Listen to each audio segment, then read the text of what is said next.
Bienvenue dans ma cuisine. Alors aujourd'hui, je vais vous donner une petite astuce pour réussir des pizzas hyper faciles, super simples et très rapides. Et cette astuce, eh bien, je vous l'avais déjà donnée pour la pizza arménienne revisitée, où je vous proposais d'utiliser comme base de pâte à pizza, eh bien, des pains orientaux ou pains libanais, qui sont là et qui se vendent dans les épiceries orientales, à ne pas confondre avec le pain pita. C'est beaucoup plus fin, c'est pré-cuit et je vous assure, 15 minutes au four, ça grille. Alors la pizza arménienne avec la viande, c'était fabuleux. Je me suis dit, mais pourquoi pas en fait essayer n'importe quelle pizza. Donc j'ai testé plusieurs pizzas et alors 2 recettes ont été approuvées, vraiment très simples, vous allez voir. Et donc c'est celle-là que je voulais partager avec vous aujourd'hui. Donc la première, c'est la mythique pizza à l'anchois. Ça, c'est vrai que Aix-Marseille, c'est notre pizza préférée. Donc pour ça, on va prendre des tomates bien mûres pour la sauce. J'aime bien la faire revenir dans l'huile, l'ail avec un petit peu de thym. Donc l'huile, là, j'ai fait moi-même en fait une huile avec des piments oiseaux que j'ai ramené des Antilles et du thym du jardin. Donc c'est avec ça que je vais faire cuire mes tomates, ça va donner beaucoup de goût.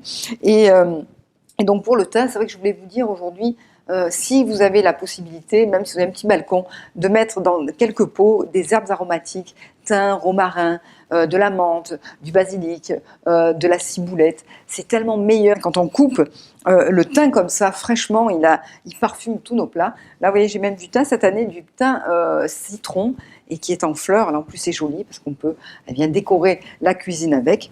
Donc, pour cette pizza, je reviens aux ingrédients. Donc, des tomates bien mûres, de l'ail, de l'huile et du thym pour la sauce. Et puis après, on va rajouter bien sûr des filets d'anchois à l'huile, des belles olives noires. Et puis vous pouvez faire une version aussi avec de la mozzarella.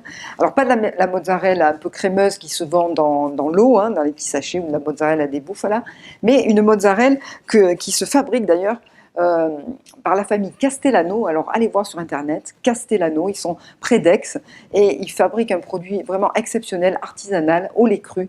C'est une mozzarella fleur de lait en fait qui est plus épaisse, qui n'a pas du tout la même texture. Ils la vendent par pain comme ça de 1 kg.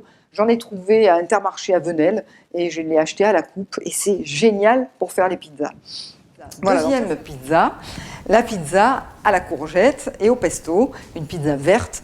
Alors pour ça, là aussi, si vous avez dans votre jardin du basilic frais, nous cette année on en a planté beaucoup, c'est vraiment ce qui va tout changer dans votre pesto. Après, chacun met un peu selon son goût, soit du parmesan, soit des pignons.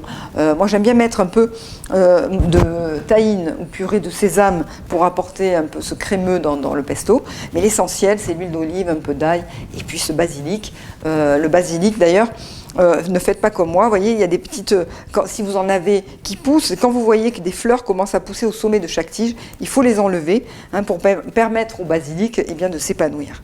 Voilà, donc en plus du basilic, du tahine, un peu d'ail, un peu d'huile pour le pesto, pour cette deuxième pizza, on va juste utiliser des courgettes et du parmesan et puis c'est tout. Bon, maintenant qu'on a tout ce qu'il faut, alors c'est parti et vive la pizza!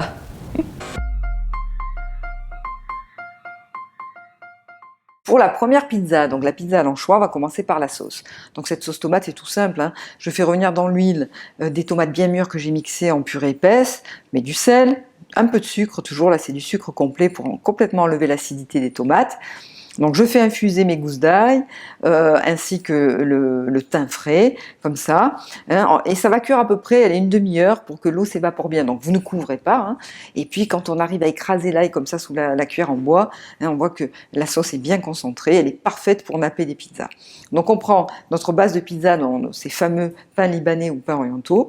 Et puis là vous les nappez selon votre goût donc de cette sauce. Ensuite vous rajoutez des filets d'anchois à l'huile. Attention que c'est très salé, très goûteux. Des belles olives à la grecque, du thym. On pourrait s'arrêter là ou alors en refaire une, cette fois-ci en rajoutant de la mozzarella. Voilà, donc là j'ai mis un petit peu moins de filets d'anchois et cette fameuse mozza, là je l'ai coupée en petits cubes, cette spéciale mozza pour pizza au lait cru artisanal et en plus local.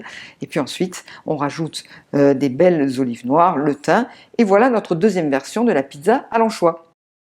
Pour la deuxième pizza pesto courgette, donc on va prendre nos petits pains, le côté plus clair à napper. On va napper donc de pesto. Donc dans le pesto, j'ai mis du tahine, de l'ail pressé, du sel, du poivre, de l'huile d'olive et beaucoup de basilic. On obtient une belle purée comme ça pour faire un nappage pour cette pizza. Ensuite, on recouvre de courgettes émincées finement à la mandoline, un peu de copeaux de parmesan et c'est tout. Là, pour faire joli, j'ai mis un filet d'huile avec un petit peu de piment d'Espelette. Et puis tout ça va au four, bien chaud, maximum 15 minutes. Faites attention parce que ça cuit très vite, hein, parce que cette pizza, elle est très fine, la garniture cuit très vite, c'est très léger, très fin, très croustillant. Ça vaut vraiment les meilleurs pizzaioles de Marseille, mais on leur dira pas. Alors, bon appétit!